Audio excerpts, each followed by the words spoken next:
Seja bem-vindo à 132ª aula do curso de Física do canal Passo a Passo.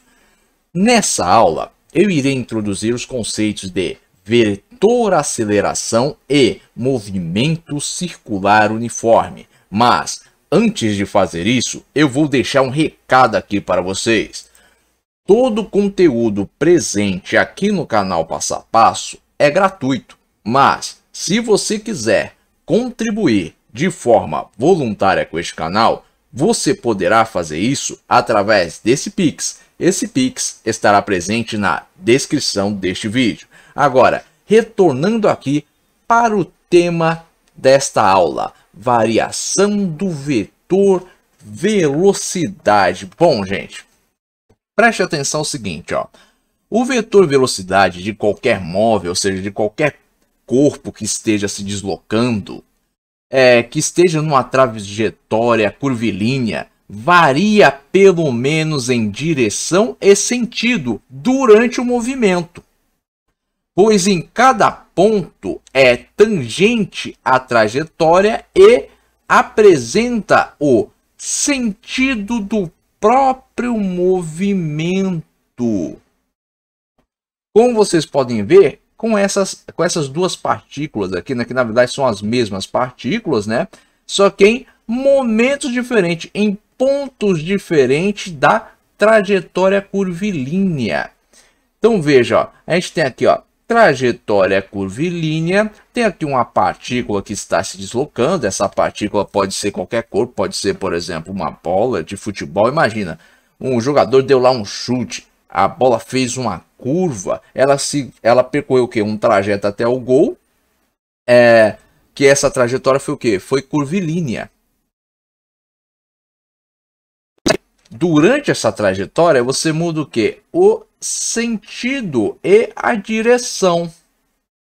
Olha como está indo, ó, o sentido, a direção aqui, ó, desse corpo, desse móvel. E observe que a direção e o sentido aqui, ó, quando nós temos a partícula neste ponto 1, é diferente da direção e do sentido que a gente tem aqui, ó, quando a partícula chegou neste ponto aqui da trajetória curvilínea. Então existe o quê? Uma variação da velocidade e do vetor velocidade, né? Quando nós estamos numa trajetória curvilínea ou uma trajetória circular. É importante compreender isso para o quê? Para se estudar a velocidade de um móvel dentro de uma trajetória, que seja ela curvilínea ou circular. Agora, vetor aceleração. O que é o vetor aceleração? Bom, o vetor aceleração, nós chamamos ele, ó, de gama. Essa letra grega aqui, ó, gama. Ele representa a aceleração total que ocorre de um corpo dentro de uma trajetória. E ele pode ser representado como a soma de dois outros vetores perpendiculares entre si, que são seus componentes de aceleração tangencial, que é o nosso aqui, ó, aceleração tangencial, esse AT, que é um vetor, ó, não se esqueça, ele é um vetor, essa aceleração tangencial é um vetor, e a nossa aceleração centrípeta, que também aqui, ó, é um vetor. E observe, ó, a aceleração centrípeta, ela aponta sempre para o quê? Para o centro da trajetória curvilínea ou da aceleração ou da trajetória, né, circular. Ela sempre vai apontar nessa direção. E a aceleração tangencial sempre vai o quê? Vai ser tangente o quê? A curva da nossa trajetória curvilínea ou da nossa trajetória circular. Agora, a nossa aceleração total, que é o nosso gama, aqui a letra grega grama, o nosso vetor aqui gama, pode ser expressa como a soma do vetor aceleração tangencial mais o vetor aceleração centrípeta. Assim como pode ser expresso, né, a nossa aceleração total como sendo igual à raiz quadrada da soma entre os quadrados da aceleração tangencial e da aceleração centrípeta. Agora, observe o seguinte, ó, a aceleração tangencial tem sempre a direção da velocidade do móvel e o sentido depende de um movimento ser acelerado ou retardado. Quando o movimento é acelerado, nós temos que a aceleração tangencial tem o mesmo sentido da velocidade do móvel ou do vetor velocidade. Agora, quando o movimento for retardado, vai ocorrer o quê? A aceleração tangencial vai ter o sentido oposto da velocidade do móvel, do vetor velocidade do móvel, como vocês podem ver aqui nesta imagem. Agora, observe, a aceleração tangencial ela é igual ao módulo da aceleração escalar do móvel. Então, quando a gente quiser descobrir a aceleração tangencial, se nós tivermos a aceleração escalar, basta o quê? Retirar o módulo da aceleração escalar. Agora, a aceleração centrípeta, ela vai ser igual ao quê? A velocidade ao quadrado dividida pelo raio da trajetória. Por quê? Porque a aceleração centrípeta, ela é perpendicular à velocidade e aponta sempre para o centro da curvatura da trajetória. E ela ocorre sempre que há variação na direção do vetor velocidade. Ou seja, quando há variação na velocidade escalar, em qualquer instante durante a trajetória curvilínea ou da trajetória circular, vai ocorrer o quê? Vai ocorrer uma aceleração centrípeta. E observe agora. O movimento circular uniforme, ou MCU. Bom, o movimento circular uniforme é todo movimento que apresenta trajetória circular, intensidade da velocidade escalar constante e diferente de zero, aceleração centrípeta não nula, ou seja, a aceleração centrípeta tem que ser diferente de zero para que esteja ocorrendo um movimento circular uniforme, pois a velocidade varia em direção e sentido, ou seja, ocorre aceleração centrípeta porque ocorre uma variação tanto de sentido como de direção na velocidade do móvel. Essa velocidade nós chamamos de velocidade escalar do móvel, ou o vetor velocidade ali do móvel, como já foi dito anteriormente.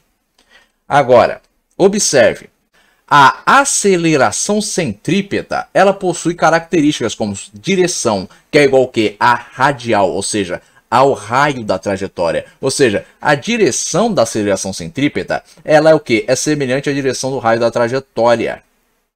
Ela tem sentido, que é o que? Que o sentido é na direção do centro da trajetória e ela possui uma intensidade, que é igual ao que? A velocidade ao quadrado dividida pelo raio da curva, ou pelo raio da trajetória circular, ou da trajetória curvilínea.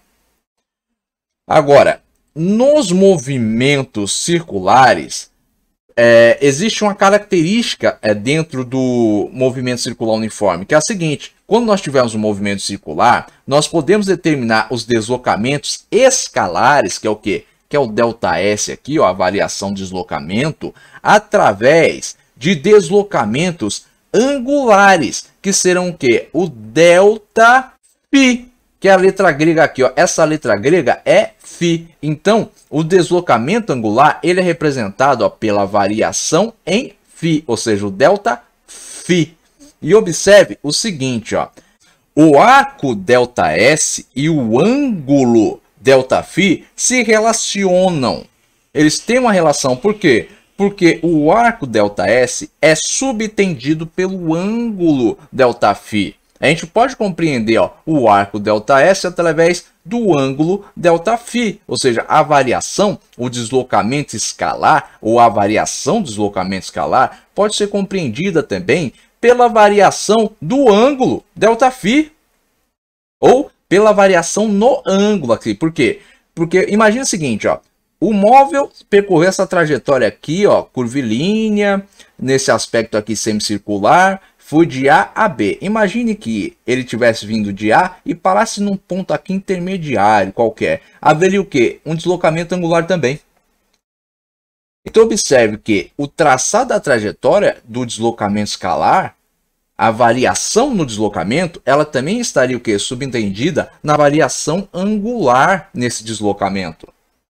E por causa disso, tem uma relação entre o deslocamento angular e o deslocamento escalar. Por isso que vem esta expressão aqui, ó, que o deslocamento angular ΔΦ vai ser igual ao deslocamento escalar dividido pelo raio da trajetória. Então, se a gente quiser obter o deslocamento angular, basta o quê? Dividir o deslocamento escalar pelo raio da trajetória, dessa trajetória que pode ser semicircular, ou da trajetória curvilínea, ou circular. Agora, observe o seguinte, se nós pegarmos aqui ambos os lados dessa igualdade e dividirmos pela variação do tempo desse deslocamento, nós vamos ter o quê? Que a variação angular ΔΦ dividida pela variação do tempo vai ser igual à variação de deslocamento dividida pela variação do tempo vezes o raio. Isso vai ser igual ao quê? A variação angular dividida pela variação do tempo, que vai ser igual à variação escalar, ou a variação de deslocamento, né? Dividida pela variação do tempo vezes 1 sobre o raio. E se nós pegarmos essa primeira expressão aqui, e nos lembrarmos que a velocidade é igual ao deslocamento escalar dividido pela variação do tempo, nós vamos poder fazer o quê? Substituir ó, o deslocamento escalar dividido pela variação do tempo pela velocidade. E se nós considerarmos que ômega é igual a variação angular dividido pela variação do tempo, nós vamos poder substituir aqui ó, a variação angular dividido pela variação do tempo por ômega. E poderemos afirmar o quê? Que ômega é igual a velocidade vezes 1 sobre o raio. Ou ainda, nós poderemos afirmar também que a velocidade vai ser igual ao quê? A ômega vezes o raio. Então, observe. Se nós quisermos descobrir a velocidade num movimento circular uniforme, e tivermos para isso os dados de ômega e do raio, nós poderíamos simplesmente multiplicar o quê? Ômega pelo raio e vamos ter a velocidade. Se nós quisermos descobrir a variação angular pela variação do tempo, que é ômega, e tivermos a velocidade e o raio, bastará o quê? Dividir a velocidade pelo raio. Agora, preste atenção ao seguinte. Como no sistema internacional a unidade de variação angular é o radiano e a unidade de variação do tempo é o segundo, a unidade de ômega é o radiano por segundo. Agora, observe o seguinte, ó. Nós temos aqui ó, a variação angular e o deslocamento escalar, que é igual ao quê? Ao raio. Quando nós tivermos esse tipo de situação, nós vamos ter que a variação angular, que é igual ao deslocamento escalar dividido pelo raio, vai ser igual a 1. Por quê? Porque o deslocamento escalar aqui ele é igual ao raio. Então, o deslocamento, a variação angular vai ser igual ao quê? A 1. A 1 que? A 1 radiano. Em de situação, a variação angular vai ser expressa em 1 radiano. Ah, o deslocamento escalar é igual ao raio? Bom, então isso quer dizer o quê? Que a variação angular vale 1. 1 que? 1 radiano. Ah, se a gente quiser saber o valor do ângulo em grau, a gente converte aqui ó, o valor de radiano para grau. Simples assim. Agora, atente-se aos dois últimos conceitos que eu irei expor aqui nesta aula. Período e frequência. Bom, período T é o intervalo de tempo para realizar uma volta, cuja unidade no sistema internacional é o segundo. Ou seja, o que é o período? Período é quanto tempo levou para que um móvel completasse uma volta dentro da trajetória, dentro dessa trajetória circular. A frequência é o número de vezes que esse fenômeno se repetiu na unidade de tempo, que é expressa em segundos. E a unidade da sequência no sistema internacional é a rotação por segundo, ou seja, RPS, ou Hertz, Hz. É comum também ser medida em rotações por minuto, RPM. Agora, nós podemos estabelecer a relação entre período e frequência pela seguinte regra de 3. Imagine um período t igual a 1. Em uma frequência, ou seja, o número de vezes que o fenômeno se repetiu na trajetória dentro de um período de tempo é igual a 1. E se multiplicarmos em cruz, a gente vai ter o quê? Que a frequência vezes o período vai ser igual a 1. E que o período vai ser igual ao quê? A 1 sobre a frequência. Ou seja, o período ele é inverso da sequência. Gente, eu espero que vocês tenham compreendido tudo que foi exposto aqui nesta aula, mas caso tenha restado alguma dúvida aí da parte de vocês, escrevam aí nos comentários. Agora, se vocês tiverem gostado desse vídeo, não esqueça de deixar o seu like, e se vocês também tiverem gostado deste canal, não se esqueçam de se inscrever nele. Tenham bons estudos e até os próximos vídeos.